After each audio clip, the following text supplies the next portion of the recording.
आप लोगों के बीच में।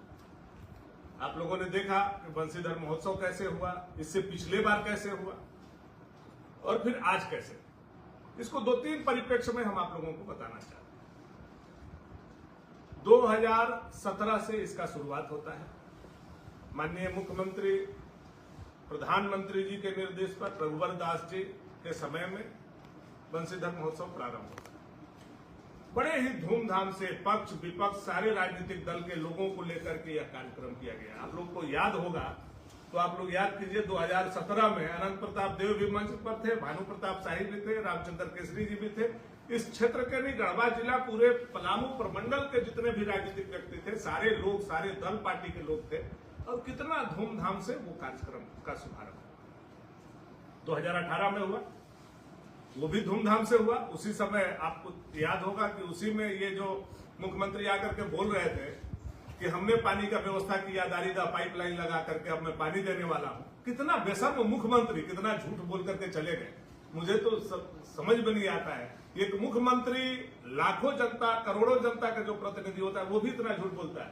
सब लोगों को वह दिन याद होगा कि 2018 के बंसीधर महोत्सव में रघुवर दास जी आए और उन्होंने जो 1265 करोड़ रुपया के लागत से सोन कन्हार पाइपलाइन सिंचाई योजना था उसका शिलान्यास किए वही बंसीधर महोत्सव में। और उसको भी मुख्यमंत्री आकर के अबर बरसरी लेके चले गए कि मैं पानी देने वाला हूं। पला मैंने बिजली दिया, जिसको आकर के रघुवर दास जी ने पावर ग्रिड बनाया, उसको श्री लेके चले गए। खैर उस बात पे मैं नहीं जाना चाहता हूं। मैं ये कहना चाह रहा हूं कि जो बंसीधर महोत्सव 2017 में हुआ, 2018 में हुआ, यादगार हुआ, ऐतिहासिक हुआ। सारे दल, सारे पत्रकार, सारे प्रशासनिक, सारे राजनीतिक दल, सब लोगों को मान सम्मान प्रतिष्ठा के साथ, हर्षोल्लास के साथ बंसीधर का महत्व बढ़ा। 2019 में चुनाव होता है, इसलिए नहीं हो पाया। 2020 में सरकार आ जाती है हेमंत सोरेन जी का। 4 साल तक नहीं हुआ।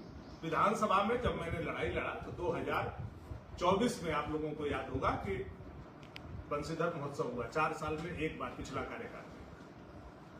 क्योंकि सर्वे सर्वा इनका मिथिलेश ठाकुर थे।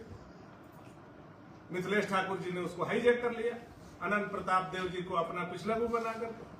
और क्या हुआ पिछला बंसीधर महोत्सव में, वह भी आप लोगों से नाच रे पत्थर की पिछला बार भी हुआ, नाच रे पत्थर की अब बंसीधर महोत्सव को घिना दिया इन लोगों ने।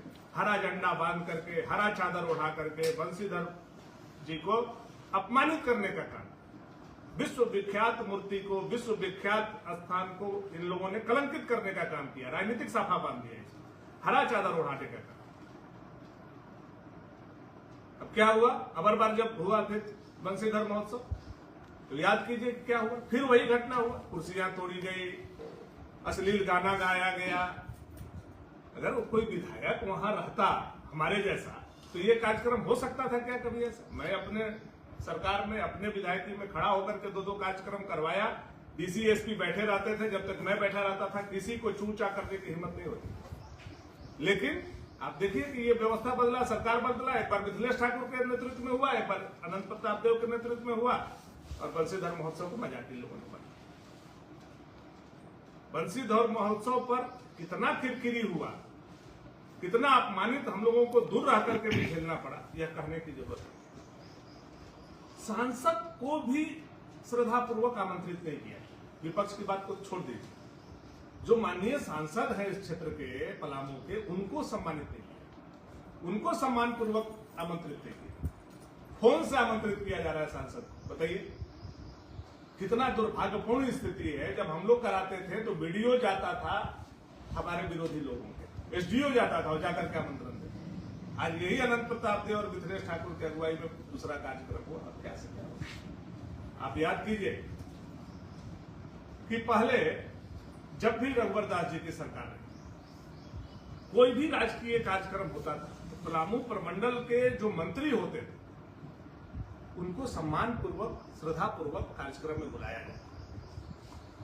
आज क्या ऐसा बात हो गया, क्या ऐसा कारण हो गया कि पलामू प्रमंडल के मंत्री रहते हुए राधा कृष्ण किशोर जी को भी मंच पर नहीं बुलाया गया? आज राधा कृष्ण किशोर जी ने पत्र लिखा, आप लोगों ने पढ़ा उसको? उसका 2 वजह है। देखिए, आप लोग उस एंगल को लिखिएगा नहीं लिखिएगा इसलिए मुझे बोलना पड़ रहा है। 2 कारण। एक तो सांसद जी का जो अपमान हुआ, उनका साला के होने के नाते वो बदला ले रहे हैं, लेना भी चाहिए। मैं भी अगर उस जगह पर होता तो मैं भी लेता। सांसद का अपमान जो मिथिलेश ठाकुर और अनंत प्रताप देव और जो जिला प्रशासन हेमंत सोरेन जी ने किया है, उसका अपमान का बदला लेने के लिए उन्होंने वो पत्र लिखा, मैं जहां तक समझता हूं। दूसरा कारण यह है कि जो वर्तमान हमारा पलामू का राजनीति, जिसको आज भी हैंडल कहीं ना कहीं से अप्रत्यक्ष रूप से मिथिलेश ठाकुर कर रहे हैं, दिखा रहे हैं कि ये दोनों विधायक हमारा जेब में है, विश्रामपुर का विधायक और भवनाथपुर का विधायक हमारा जेब में है, जब चाहेंगे तब पैसा के तरह दोनों को निकालेंगे, सजाएंगे, रखेंगे, फिर पॉकेट में रख लेंगे। यह मिथिलेश ठाकुर शो करते चल रहे हैं पूरे प्रदेश में। तो उनको प्रोजेक्ट करने के लिए एक दलित मंत्री को अपमानित किया। मैं सबसे बड़ा बात यह कहना चाहता, जो डिजर्व करते थे एक पलामू कोटा से दलित मंत्री होने के नाते राधाकृष्ण किशोर जी उस मंच पर शोभा बढ़ाते।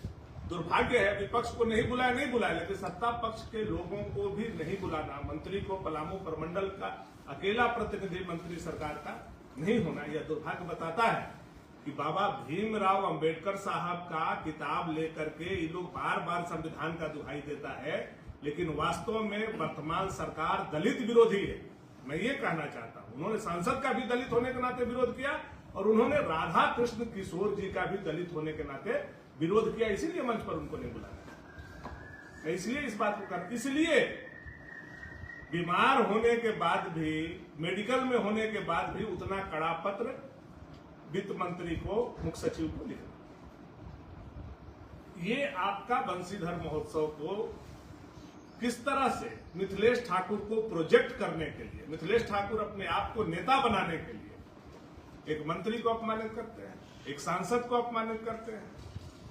और इन लोगों का क्या हुआ, जो विधायक लोगों का है वो तो आप लोगों से छुपा हुआ है।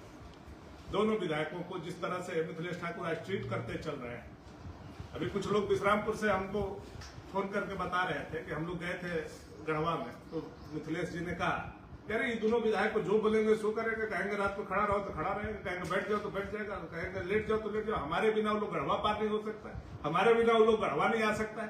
तो इस तरह का बताना मैं समझता हूं कि यह लोकतंत्र का अपमान है और लाखों लाख जनता का भी अपमान है, क्योंकि जनता ने उनको जनप्रतिनिधि बनाने है। और मिथिलेश ठाकुर को प्रोजेक्ट करने के लिए ये राधाकृष्ण किशोर जी को अपमानित किया गया, बीडी राम जी को अपमानित किया। ये बंशीधर के बारे में मेरा कहना है।